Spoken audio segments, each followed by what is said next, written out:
The Toyota C-HR has split opinions in love or hate design-wise, but with this new generation, Toyota really wants to attack the compact SUV segment. Will it work? We'll find out together with Thomas Nautical in 4K, full screen, full length.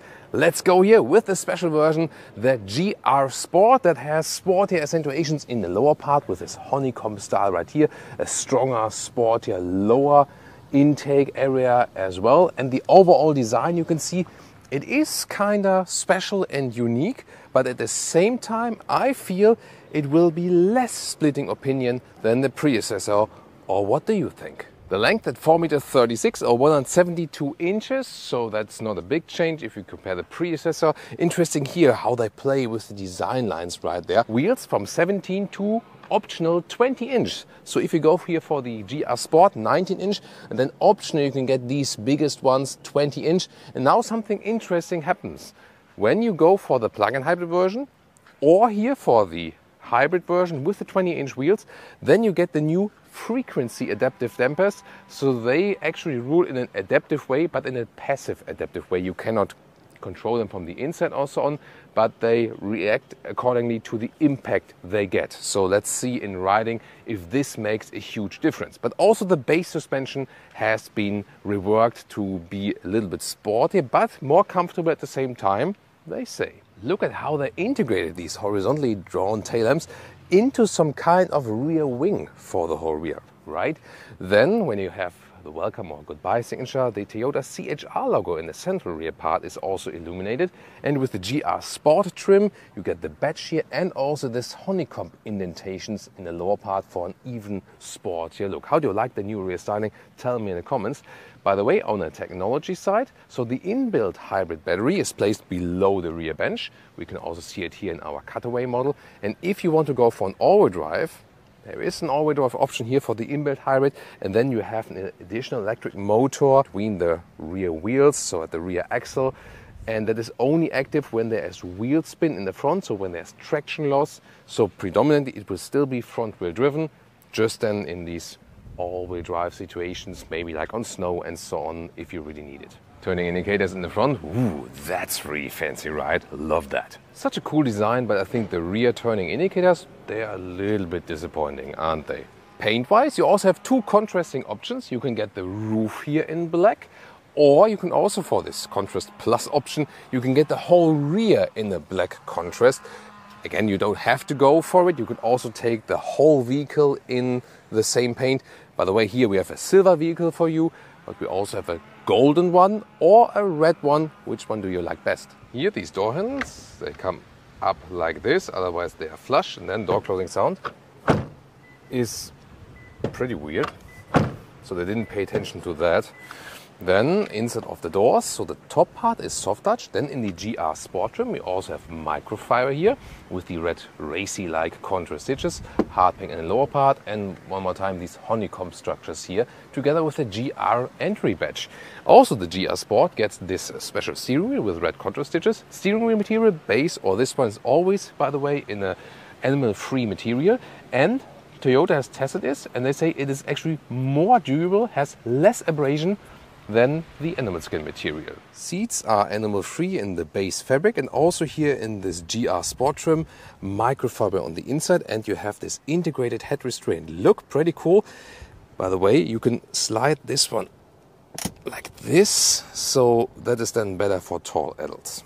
And although it's a quite small vehicle, you sit really well here in the sport seats. They hold you tight, good comfort, and it works with tall adults, 189 or 6'2", no problem. Interior cockpit overview, of course, fully new. Instruments in 12.3 inch, always fully digital, like this styling here with the RPM meter. Screen on the right side, either 8 inch, a smaller one, or the optional 12.3 inch widescreen here. For the volume, you have still here these manual buttons and also on-off. And you also still have a manual climate unit, like that straightforward user interface. And you also have real buttons at the steering wheel, for example here for the cruise control. And important info here on the steering wheel, when you click OK, then you get to this assistance systems view, and then you can actually deactivate RSA. This is this new EU speed regulation thing. The that it always beeps, so it's important to deactivate it if you don't want to be annoyed. But it's not a quick hotkey. And you can also get a head-up display. This is a proper one that is projected into the windscreen. Toyota now offers actually a decently quick infotainment system, and they overall kept it pretty simple here from the menu structure and so on. Most of the time you will use Apple CarPlay, Android Auto, and they promise now both is wireless. Because of the rear design, the view to the rear window is kind of limited. That's why they equipped it here with the digital camera mirror. And then you have oh, that's a nice view here to the ocean at Ibiza. In the lower area you also have a heated steering wheel, separate button. Then you have here the inductive charging pad. Cup holders are not adaptive though. And to put in the gears you have this stairs system, so to speak. Armrest, that is the thing that is not that good from the build quality. The rest is actually pretty cool. And then here more space underneath and more USB-C charging. The rear door doesn't open too wide, all the way hard pack. This is where the price is also explained, so to speak. As said, it's short, but however, the usage of space not too bad. That's also better here. Although it's just like a voluminous sports seat, it fits directly for 4 tall adults, I would say. Gets closer with the knees, headroom also close, but actually works. As for the trunk, hey, we also have an electric hatch. 420 liters here with all-wheel drive, 10 liters more without all-wheel drive, and 70 liters less with a plug-in hybrid. But here you can see luggage fits in very well. The width is 1 meter or 40 inches in this back area, a little bit slimmer here, and the length is about 30 inches or 80 centimeters. 1/3, 2/3 split here for the rear bench. Then you have this step here. Toyota follows a hybrid engine concept here. You get a 1.8 liter hybrid with around 140 horsepower, 10 seconds in the acceleration figure. This one here, the 2 liter hybrid with around 200 horsepower, then about 8 seconds in the acceleration figure. That one also rated with the optional all-wheel drive in the rear. And the plug-in hybrid version, 2 liter plug-in hybrid, that's possible. Also only front-wheel drive, around 220 horsepower, quickest with 7 seconds in the acceleration figure. And that one gets a 14 kilowatt-hour gross battery. They don't talk about the net sizes or the buffer, which I highly criticize. They should give these figures to us and to the public, but I even talked to the chief engineer and they wouldn't reveal it, actually. By the way, if you hear that engine going on, sometimes here like now, why would you say like, or this, now it's really on, you might ask yourself, Thomas, why are you doing it? Why don't you shut down the engine when you're filming the car? Well, there is a problem with the Toyota and Lexus small starter batteries. These electric consumers in the vehicle, they drain so much power nowadays from these small 12-volt starter batteries that you have to be aware of when you have it stationary, leave the headlamps on, do something in infotainment, have the AC running and so on, like we have here the special use case we are doing. But even as a customer, when you have some of these consumers active, you have to leave it in the hybrid mode on, so as you could start driving, and just put it to P. If you just would have it in the first ignition mode on, where the car cannot drive, but there's electric consumers running, it will drain the battery. You have to be aware of that. There is a problem with Toyota and Lexus, especially. It happens to me at the moment with Toyota and Lexus and with the Porsche 911. Yeah, I don't know, maybe they have to change something with the electric consumers or something, but as long as you're aware of it and leave it then in this full hybrid mode, then you're actually fine. Thomas' driving lounge. Let's put it to the sport mode here and acceleration 0 to 60. Let's go. Plop, that's it. Pretty nice actually. So what has Toyota done here? They have actually upgraded their hybrid drive, so it's a new generation, and together with engine tweaks and so on, you actually don't have that big effect anymore that you have this like this.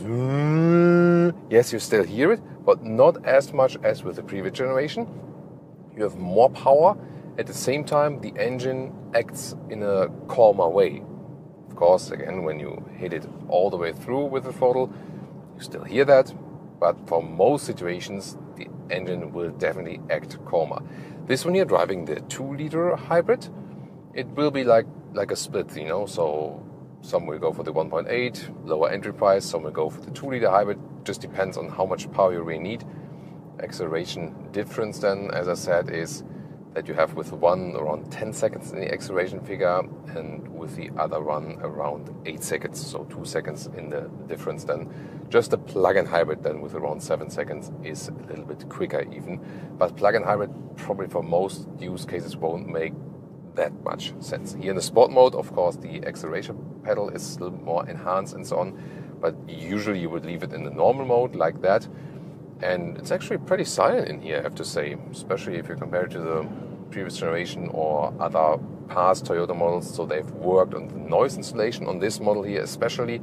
They want to make it like a more premium approach, especially for the European market. That was the goal behind everything. Wider track, also more rigid chassis, so they've optimized everything they could. Steering is actually pretty good, so you don't have any dead zone area. Very good reaction here also, so at the same time it's comfortable to steer, so you don't have to steer too much. When you are here in this normal mode, let's just hear the difference once again. Here just calmly cruising, then it's not too loud, you know, so it's actually okay. Remember, this always works as a planetary gearbox, so it's called eCVT, but it's not working in the classic CVT sense. However, you don't have classic gear shifts. That's the reason also why it always sounds like that. But I really have to say, in this generation, definitely sounds better than before. Then assistance systems, look at that here. Active lane keeping assist. Let's test that. I've set the cruise control. It's also adaptive cruise control. There was a good reaction there in that corner. So let's see how hectic or how calm the steering remains.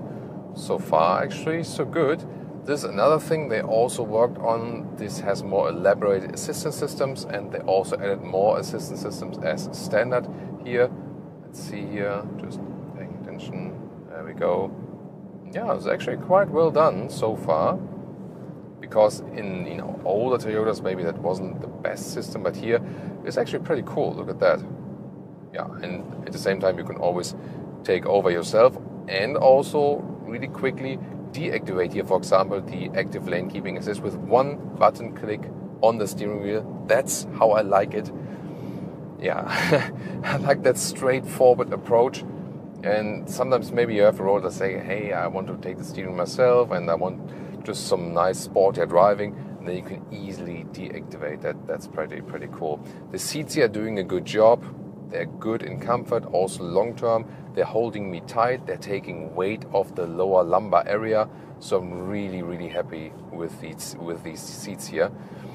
They work both in the sporty and also in the comfortable sense, and they make this, yeah, indeed some kind of premium experience. Not everything is premium with this vehicle, but they've really added a lot of nice premium features. And yeah, I just have to say, I really like how the steering performs and so on. So far, the road is kind of even suspension-wise, although we have 20-inch wheels mounted. It's very good comfort. We'll soon also test it when the road is a little bit more destroyed and so on, and see how the result is there. As for the hybrid drive system, when you accelerate, especially accelerate harder, then always the combustion engine is on. However, if I lift my foot off the throttle, directly goes to the EV mode, RPM drop to 0, and even then I can slightly accelerate and it stays in the EV mode. This will predominantly be used in the city, for example, but even here, when the road is going a little bit downhill, goes to the EV mode. When I'm a little bit more on the throttle, goes back again. And because the engine is now more silent, you hardly hear or feel these transitions. So it's really seamless, very smooth transitions between the EV mode and the combustion engine mode. That's definitely well done, and it also helps with the fuel economy. So here at the moment 4.7, so less than 5 liters on 100 kilometers. That's close to 50 mpg US and something close, a little bit less than 60 mpg UK. That's of course really good, also just monetary wise, and of course also for the environment, less CO2 output in the city, and yeah, just better for the pocket. This inbuilt Toyota hybrid system really works. The question there, considering these good results, is if the plug-in hybrid really makes sense. Only probably when there are special tax benefits in your country, in Germany, for example, something like that is also still in place. Then the plug-in hybrid drivetrain might make sense. if you can really recharge it externally. For most use cases here, this inbuilt hybrid system will do just fine. And let's put it one more time here to the sport mode for some agile driving and some nice corners. As I said, the steering is really likable, very precise, very direct. 20-inch wheels here together with the frequency adaptive dampers. Again, they don't get stiffer in the sport mode or something, but they react on the different impact they get actually. And so far, when the road is even, is good. Just when there are some bumps in the road, then you feel the 20-inch wheels. So if you want more comfort on destroyed roads, you definitely should stick with smaller wheels.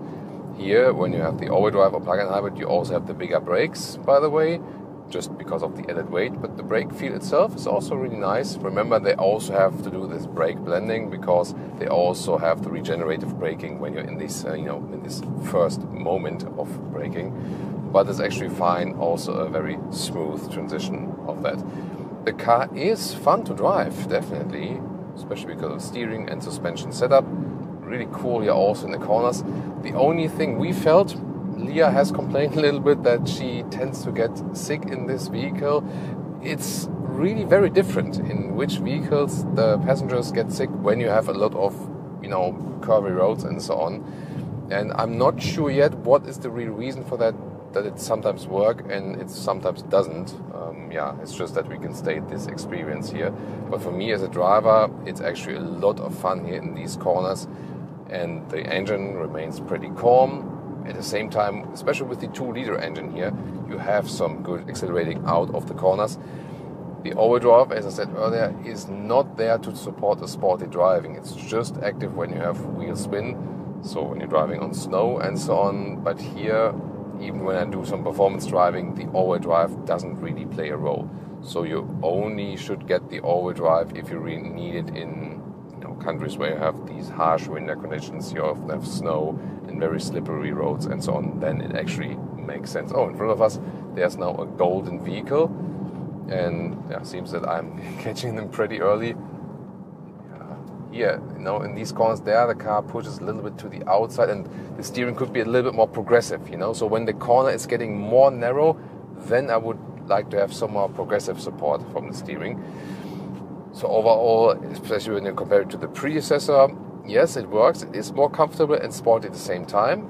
Comfort, especially if you don't go for the biggest wheels, because you always have to think about you're not always driving roads that are well built like these ones here. You also have some destroyed roads, and then you're definitely better off with these smaller wheels. But overall, it's very good fun and very refined driving experience, as I would describe it. Competitor is, of course, the VW T-Roc, or if you want to stay Toyota internally but want a more versatile, more spacious small SUV, there's the Corolla Cross.